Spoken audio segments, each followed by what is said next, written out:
വൈകാശീയം. രചന നിലാവിൻ്റെ കൂട്ടുകാരി. അവതരണം സാലിം കരുളായി. വലിയ മാറ്റമൊന്നുമില്ലാതെ 2 ദിവസങ്ങൾ കഴിഞ്ഞു. ഈ ദിവസമെല്ലാം ദക്ഷു കാശിയെ കാണാൻ ശ്രമിച്ചെങ്കിലും അവൻ അതിന് സാധിച്ചിരുന്നില്ല. ആ ദേഷ്യം അവനിൽ നിറഞ്ഞു നിന്നിരുന്നു. അതുകൊണ്ട് തന്നെ തൊട്ടതിനും പിടിച്ചതിനുമെല്ലാം പൊട്ടിത്തെറിക്കാൻ തുടങ്ങിയതും ഇരയായത് പാവം പാച്ചുവായിരുന്നു. രാത്രി കുഞ്ഞിനെയും എടുത്ത് ബാൽക്കണിയിൽ ഇരിക്കുകയാണ് ദക്ഷു.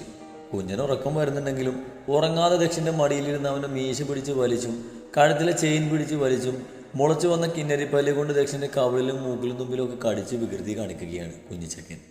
ദക്ഷിയുടെയൊക്കെ കണ്ണുരുട്ടി നോക്കുന്നുണ്ടെങ്കിലും ആൾക്ക് അതൊന്നും തീരെ യേശുന്നില്ല. ഇനിയും ഇരുന്നാൽ ശരിയാകില്ലെന്ന് തോന്നിയതും കുഞ്ഞിനെ എടുത്ത് ബെഡിൽ കൊണ്ടുവന്ന് കിടന്ന് പുറത്ത് തട്ടിക്കൊടുത്തതും ആൾ ഉറങ്ങാതെ അവൻ്റെ മുഖത്തേക്ക് നോക്കി മാ എന്ന് ചോദിച്ച് ചിണുങ്ങാൻ തുടങ്ങിയിരുന്നു. കുഞ്ഞിൻ്റെ ചിണുങ്ങൽ കേട്ടതും ദക്ഷ 100 ചിരിച്ചു.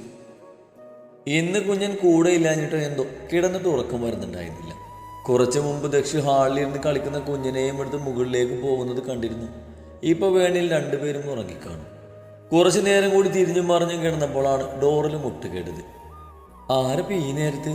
എല്ലാവരും കിടന്നതാണല്ലോ. ബെഡിൽ എണീറ്റിരുന്നുവെങ്കിലും ആരാകുമെന്ന സംശയത്തിലിരുന്നു. പിന്നെയും ഡോറിൽ മുട്ട് കേട്ട് ഡോറ് തുറന്ന് നോക്കുമ്പോൾ കാണുന്നത് കുഞ്ഞിനെയും വെട്ടി നിൽക്കുന്ന ദക്ഷിണയാണ്. എന്താ? ഇത്രയും ദിവസത്തിന് ശേഷം അവനെ പെട്ടെന്ന് മുന്നിൽ കണ്ടതും ഒന്ന് പതറിപ്പോയിരുന്നു. എത്രയൊക്കെ മനസ്സിനെ പറഞ്ഞു പഠിപ്പിക്കാൻ നോക്കിയാലും താൻ തോറ്റുപോയിരുന്നു പലപ്പോഴും. അവൻ അറിയാതെയും കാണാതെയും നോക്കി നിൽക്കുമായിരുന്നു. ഇതിപ്പോൾ പെട്ടെന്ന് മുന്നിൽ വന്ന് നിന്നപ്പോൾ വല്ലാത്ത പരവേശം തോന്നി. അതുകൊണ്ട് തന്നെ വാക്കുകളൊന്നും കിട്ടുന്നുണ്ടായിരുന്നില്ല. മുന്നിൽ നിന്ന് മാറടി. അതും പറഞ്ഞ് തന്നെയും തട്ടിമാറ്റി അവൻ കുഞ്ഞിനെയും കൊണ്ട് റൂമിലേക്ക് നടന്നതും ഇതിപ്പോൾ എന്താ സംഭവം എന്ന് അറിയാതെ അവനെ മിഴിച്ചു നോക്കി. കിടക്കുന്നുണ്ടെങ്കിലേ അവിടെ നിൽക്കാതെ ആ ഡോറടച്ച് ഇവിടെ ഒന്ന് കിടന്നു, ഞങ്ങൾക്ക് ഉറങ്ങാനുള്ളതാണ്. അവൻ പറയുന്നത് കേട്ടപ്പോഴാണ് ബോധത്തിലേക്ക് തിരിച്ചു വന്നത്. നീ എന്താ ഇവിടെ? പോയേ, എനിക്ക് ഉറങ്ങണം. ശബ്ദം കടുപ്പിച്ച് അവനോടായി പറഞ്ഞു. പോയില്ലെങ്കിൽ ഇത് നിന്റെ റൂമൊന്നുമല്ലല്ലോ. ഏതായാലും ഞങ്ങൾ വന്നു, ഞങ്ങളിന്ന് ഇവിടെയാ, വേണേ കിടന്നു, അല്ലെങ്കിൽ അവിടെ നിന്നോ. കുഞ്ഞനെ ബെഡിലേക്ക് കിടത്തി ഓരത്തായി കയറി കിടന്ന ഒരു കൂസലുമില്ലാതെ അവൻ പറയുന്നത് കേട്ട് ദേഷ്യം വന്നെങ്കിലും പല്ലിൽ കടിച്ചമർത്തി വാതിലും അടിച്ച് ബെഡിൻ്റെ ഒരു ഓരത്ത് കയറി കിടന്നു. താൻ വന്ന് കിടന്നതും കുഞ്ഞൻ ദക്ഷിൻ്റെ അടുത്ത് നിന്ന് ഉരുണ്ട് തന്നോട് ചേർന്ന് കിടന്നതും കുഞ്ഞനെയും ചേർത്ത് പിടിച്ച് കണ്ണുകൾ ഇറുക്കെ പൂട്ടിക്കിടന്നു. രാവിലെ കണ്ണുകളിലേക്ക് സൂര്യപ്രകാശം അടിച്ചു കയറിയപ്പോഴാണ് ദക്ഷ കണ്ണു തുറന്നത്. കണ്ണിന് മുകളിൽ കൈവച്ച് വെളിച്ചത്തെ തടഞ്ഞു നോക്കിയ ദക്ഷ കാണുന്നത് കാട്ടിന് ഇരുഭാഗത്തേക്കും വകഞ്ഞു മാറുന്ന കാശിയാണ്. അവൻ മുഖം ചുളിച്ച് അവളിൽ നിന്ന് നോക്കി. കുളിച്ചു വന്നതുകൊണ്ട് മുടിയെല്ലാം തോർത്തിൽ പൊതിഞ്ഞ് ചുറ്റിക്കെട്ടി വെച്ചിട്ടുണ്ട്. ദക്ഷ എണീറ്റെന്ന് കണ്ടതും അവളുടെ കാലിൽ പിടിച്ച് എണീറ്റ് നിൽക്കാൻ നിൽക്കുന്ന കുഞ്ഞിനെയും എടുത്ത് പുറത്തേക്ക് നടന്നു കാശി. അതേ, ഒരു ചായ കിട്ടുമോ? തന്നെയൊന്നും മൈൻഡ് പോലും ചെയ്യാതെ ഇറങ്ങിപ്പോകുന്ന കാശിയെ കണ്ട് അവൻ ചോദിച്ചുവെങ്കിലും അവളിൽ നിന്നും ഒരു മറുപടിയില്ലായിരുന്നു. അത് കണ്ടതും അവന് മുഖമൊന്ന് വീർത്തു. അഹങ്കാരി, അവൾക്കെന്താ ഒന്ന് മുഖത്തേക്ക് നോക്കിയ. അവളുടെ പ്രവൃത്തി ഇഷ്ടപ്പെടാതെ പെറുപുറത്ത് ദക്ഷ ബാത്റൂമിൽ കയറി മുഖം കഴുകി റൂമിന് വെളിയിലേക്ക് ഇറങ്ങി മുകളിലേക്ക് പോകാൻ നേരത്താണ് സെറ്റിലിരിക്കുന്ന ഹാരിയെ കണ്ടത്. ഗുഡ് മോർണിംഗ് അച്ഛാ. ഹാരിയുടെ അടുത്തായിരുന്ന് ടി വിയിലെ ന്യൂസിൽ ശ്രദ്ധിച്ചുകൊണ്ട് ദക്ഷ പറഞ്ഞു. Good morning. നീ ഇന്നലെ ഇവിടെയാണ് കിടന്നത്? അത് പിന്നെ കുഞ്ഞൻ എണീറ്റ് നല്ല കരച്ചിലായിരുന്നു. ആണോ? അല്ലാതെ നിനക്ക് മോളെ കാണാതെ പറ്റാത്തതുകൊണ്ടല്ലേ? ദക്ഷിന്റെ തപ്പിപ്പെറുക്കൽ കണ്ട് ചുണ്ടിലുറിയ ചിരി മറച്ചു പിടിച്ചുകൊണ്ട് ചോദിച്ചതും ദക്ഷ എന്ത് പറയണമെന്ന് അറിയാതെ ചമ്മിയിരുന്നു. അങ്ങനൊന്നുമല്ല മോനെ അച്ചു, നീ ഇനി ഒന്നും പറയണ്ട. നിന്റെ ഈ പ്രായം കണ്ടിട്ട് തന്നെയാണ് ഞാനും വന്നത്. അത് പിന്നെ അച്ഛാ, മോനെ സ്നേഹം തോന്നി അത് പ്രകടിപ്പിക്കുക തന്നെ വേണം. അല്ലാതെ ഉള്ളിൽ തന്നെ മൂടി കെട്ടി വെച്ചിട്ട് ഒടുക്കം ദുഃഖിക്കാൻ ഇടയാകരുത്. ഹരി അത് പറഞ്ഞു നിർത്തി അവൻ്റെ തോളിലൊന്ന് തട്ടി. അപ്പോഴേക്ക് ലക്ഷ്മി അവന് കുടിക്കാനുള്ള ചായയുമായി വന്നിരുന്നു. നീ ഇന്ന് ഡ്യൂട്ടിക്ക് പോകുന്നില്ല അച്ചു? ഇല്ലമ്മേ, എനിക്കിന്നൊരു വരെ പോകാനുണ്ട്, വൈകിയേ വരൂ. അതും പറഞ്ഞ് കാലിയായ കപ്പ് ലക്ഷ്മിക്ക് തിരിച്ചു കൊടുത്ത് മുകളിലെ വർക്കൗട്ട് റൂമിലേക്ക് പോയി. സീറ്റോട്ടിരുന്ന് അമ്പൂട്ടൻ രാവിലത്തെ ഭക്ഷണം കഴിപ്പിക്കാൻ ശ്രമിക്കുകയാണ്. ആളാണെങ്കിൽ മുന്നിൽ നിരത്തി വെച്ച ബ്ലോക്സ് കൊണ്ട് നല്ല കളിയിലാണ്. അത് എറിഞ്ഞും ഉരുട്ടിയും കടിച്ചുമൊക്കെയാണ് കളിയെന്നുള്ളൂ. ഒരു കുഞ്ഞു ട്രൗസർ മാത്രമാണ് ആളുടെ വേഷം. മുടിയെല്ലാം കണ്ണിലേക്ക് തൂങ്ങി നിൽക്കുന്നത് കൊണ്ട് എല്ലാം വാരി പിടിച്ച് ഉച്ചിയിൽ വണ്ണിട്ട് വെച്ചിട്ടുണ്ട്. അമ്പൂട്ടാ, ഇതൂടെ കഴിച്ചേ. നെയ്യിൽ ചുട്ടെടുത്ത ദോശയാണ് ആൾക്ക് കൂടുതൽ ഇഷ്ടം. ദോശ പീസ് കുഞ്ഞൻ്റെ വായിലേക്ക് വെച്ച് കൊടുക്കാൻ നിന്നതും ആൾ വേഗം തിരിഞ്ഞിരുന്നു. നോ. തലയാട്ടി വേണ്ടെന്ന് പറഞ്ഞ് ആൾ വീണ്ടും തന്നെ ജോലിയിൽ കോൺസെൻട്രേറ്റ് ചെയ്യാൻ തുടങ്ങിയിരുന്നു.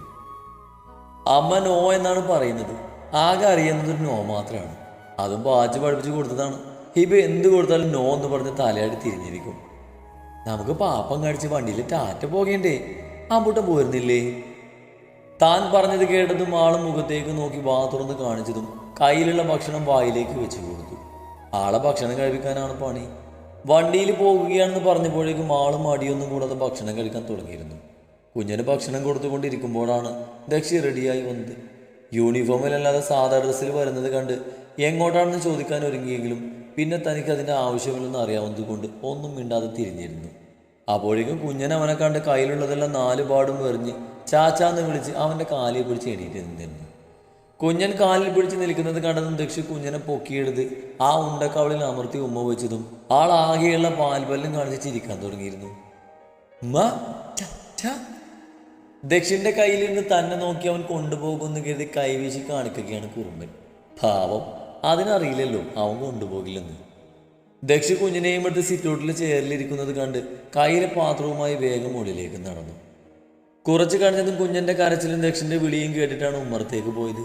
സിറ്റൗട്ടിൽ എത്തിയതും കാണുന്നത് കുഞ്ഞനെ തറയിലേക്ക് വെക്കാൻ ശ്രമിക്കുന്ന ദക്ഷിനെയാണ്. എന്നാൽ കുഞ്ഞൻ തന്റെ 2 കുഞ്ഞു കൈകൾ കൊണ്ടും ദക്ഷിന്റെ ഷർട്ടിൽ വിടാതെ അമർത്തി പിടിച്ച് ഉറക്കെ കരയുന്നുണ്ട്. ഗേറ്റിന്റെ അടുത്തായി ഒരു കാർ നിർത്തിയിരിക്കുന്നത് കണ്ടതും വേഗം പോയി അവന്റെ കയ്യിൽ നിന്നും കുഞ്ഞനെ പിടിച്ചെടുത്തതും ആള് പിച്ചാനും മുടി പിടിച്ച് വലിക്കാനും ഒക്കെ ശ്രമിച്ചു. കയ്യിൽ കിടന്ന് ദക്ഷിനെ ചൂണ്ടി കുതിര ഇളകി കരയാൻ തുടങ്ങിയതും അവൻ പോകുന്നത് നോക്കി ഉള്ളിലേക്ക് നടന്നു. കരച്ചിൽ കണ്ടപ്പോൾ പാവം തോന്നി. വേഗം കുഞ്ഞിനെയും കൊണ്ട് വീടിന്റെ പുറകിലെ തിണ്ണയിൽ പോയിരുന്നു. അച്ചോടാ, അമ്മയുടെ അമ്മോട്ടിന് എന്തിനെങ്ങനെ കരയുന്നേ?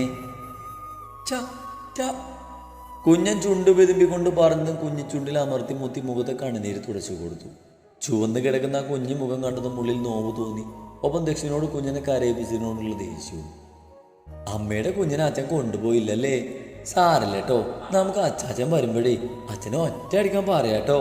അമ്മയുടെ മുത്ത് കരയേണ്ട, നമുക്ക് അച്ഛയെ കൊണ്ട് പോകാതെ ടാറ്റ പോകാവേ. കുഞ്ഞൻ കരയേണ്ട കേട്ടോ.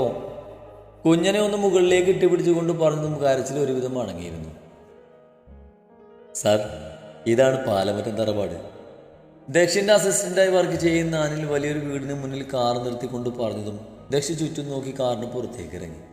മാറാലയും പൊടിയും പിടിച്ച് കിടക്കുന്ന ഗേറ്റ് കണ്ടപ്പോഴേ മനസ്സിലായിരുന്നു അവിടേക്ക് ആരും വരാറില്ലായിരുന്നെന്ന്. പതിയെ ഗേറ്റ് തുറന്ന് ഇരുവരും ഉള്ളിലേക്ക് കയറി. ഏക്കർ കണക്കിന് സ്ഥലത്തിന്റെ ഒറ്റ നടുക്കായി ഗാംഭീര്യത്തോടെ തലയുയർത്തി നിൽക്കുന്ന ആ വീടിനെ ദക്ഷി നോക്കി. സാർ, മാധവൻ മരിച്ചിട്ട് വർഷങ്ങൾ കഴിഞ്ഞില്ലേ, പിന്നെ എന്തിനാ നമ്മളിങ്ങോട്ട് വന്നത്?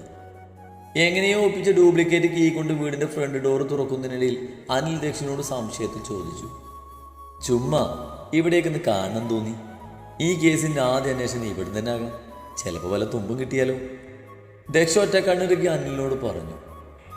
സൂക്ഷിക്കണം സർ, ഇപ്പൊ തന്നെ മാധവൻ മർഡർ കേസ് സാറാ അന്വേഷിച്ചിരിക്കുന്നത് എല്ലാവരും അറിഞ്ഞിട്ടുണ്ട്. ഈ മാധവൻ ഏതോ വലിയ ടീമാണ് ഇല്ലാതാക്കിയത്.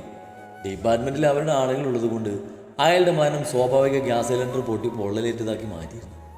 മുൻപ് പലരും ഈ കേസ് തെളിയിക്കാൻ ശ്രമിച്ചതാണ്. പക്ഷെ അവരേക്ക് ആരൊക്കെയോ പണം കൊടുത്ത് പാടിലാക്കി. അതിലും വീഴാത്തവരെ ഭീഷണിപ്പെടുത്തും. അതാണ് സംഭവിച്ചത്. സാർ ഇപ്പം ഈ കേസ് ഏറ്റെടുത്തത് അറിഞ്ഞ സ്ഥിതിക്ക് അവർ വെറുതെ ഇരിക്കാൻ ചാൻസ് കുറവാണ്. അനിൽ പറഞ്ഞത് കേട്ട് ദക്ഷൊന്ന് ചിരിക്കുകയല്ലാതെ ഒന്നും പറഞ്ഞില്ല. അല്ല, ഇവിടെ ജോലി ചെയ്തിരുന്നവരെ കുറിച്ച് വല്ല വിവരവും കിട്ടിയോ? അവരൊക്കെ ഇപ്പം എവിടെയാണെന്ന് അറിയോ? ഇവിടെ അടുത്തൊക്കെ ചോദിച്ചപ്പോൾ പറഞ്ഞത് അവരെല്ലാം അയാളുടെ മരണത്തിന് ശേഷം ഇങ്ങോട്ട് വന്നിട്ടില്ലെന്നാണ്. ഇപ്പൊ വേറെ എവിടെയോ ജോലി ചെയ്യുകയാണ്. ആകെ 3 പേരേ ഉള്ളൂ. പിന്നെ ഇയാൾക്ക് ബന്ധുക്കളൊന്നുമില്ല. 2 മക്കളുണ്ട്. 2 പേരും വിദേശ സെറ്റിൽഡാണ്. അതുകൊണ്ട് ഇപ്പൊ ഇവിടേക്ക് ആരും വരാറില്ല. അനിൽ പറഞ്ഞത് കേട്ട് ദക്ഷ എന്തൊക്കെയോ ആലോചിച്ച് ഉള്ളിലേക്ക് നടന്നു. ആ വീടിന്റെ കിച്ചനോട് ചേർന്നുള്ള ഹാളിലെ ഫർണിച്ചറൊക്കെ മുഴുവനുമായി കത്തിയമർന്ന നിലയിലായിരുന്നു. എല്ലായിടവും സൂക്ഷ്മമായി വീശിച്ചെങ്കിലും ഒരു തൊമ്പ് പോലും കിട്ടാതെ അവിടെ നിന്ന് ഇറങ്ങാൻ നേരത്താണ് മെയിൻ ഹാളിലെ ഷോക്കേസിൽ വെച്ച ഫോട്ടോ ഫ്രെയിം അവനെ കണ്ണിൽപ്പെട്ടത്. ദക്ഷ പതിയെ ആ ഫോട്ടോ കയ്യിലെടുത്തു. അതിലെ പൊടിയെല്ലാം തൂത്ത് കളഞ്ഞ് അതിലേക്ക് നോക്കി. ഒരു ബ്ലാക്ക് ആൻഡ് വൈറ്റ് ഫോട്ടോ ആയിരുന്നത്. മാധവൻ തന്റെ മക്കളെ ചേർത്ത് പിടിച്ചിരിക്കുന്ന ഒരു ഫോട്ടോ ആയിരുന്നത്. മാധവന്റെ അടുത്തായിരിക്കുന്ന ആ 15-കാരിയും ഒപ്പം അയാളുടെ മടിയിലിരിക്കുന്ന ഒരു 3 വയസ്സുകാരിയും. ദക്ഷ വീണ്ടും ആ ഫോട്ടോയിലേക്ക് നോക്കി. ആ 3 വയസ്സുകാരുടെ മുഖം അവൻ എവിടെയോ കണ്ടതുപോലെ തോന്നി. എത്രയും ആലോചിച്ചിട്ടും ആ മുഖം വ്യക്തമായി ഓർമ്മ വന്നില്ല. പെട്ടെന്നൊരു മുഖം മനസ്സിൽ തെളിഞ്ഞു വന്നതും അവന്റെ ചുണ്ടിൽ തേടിയതെന്തോ കണ്ടുകിട്ടിയ പോലെ ഒരു പുഞ്ചിരി വിരിഞ്ഞു. വേഗം തന്നെ തന്റെ ഫോണിൽ ആ ഫോട്ടോ പകർത്തി അവൻ അലിന് നേരെ തിരിഞ്ഞു. പറ്റുമെങ്കിൽ ഇന്ന് തന്നെ ഇവിടെ ജോലി ചെയ്തവരുടെ ഡീറ്റെയിൽസ് കളക്ട് ചെയ്യണം. ഒപ്പം അവരിപ്പോൾ എവിടെയാണെന്ന ലൊക്കേഷനും കണ്ടുപിടിക്കണം. അതും പറഞ്ഞ് ദക്ഷ ആ ഫോട്ടോ അവിടെ തന്നെ വെച്ച് പുറത്തേക്ക് പോയതും അനിൽ കാര്യമൊന്നും മനസ്സിലാകാതെ അവൻ്റെ പിന്നാലെ പുറത്തേക്ക് നടന്നു.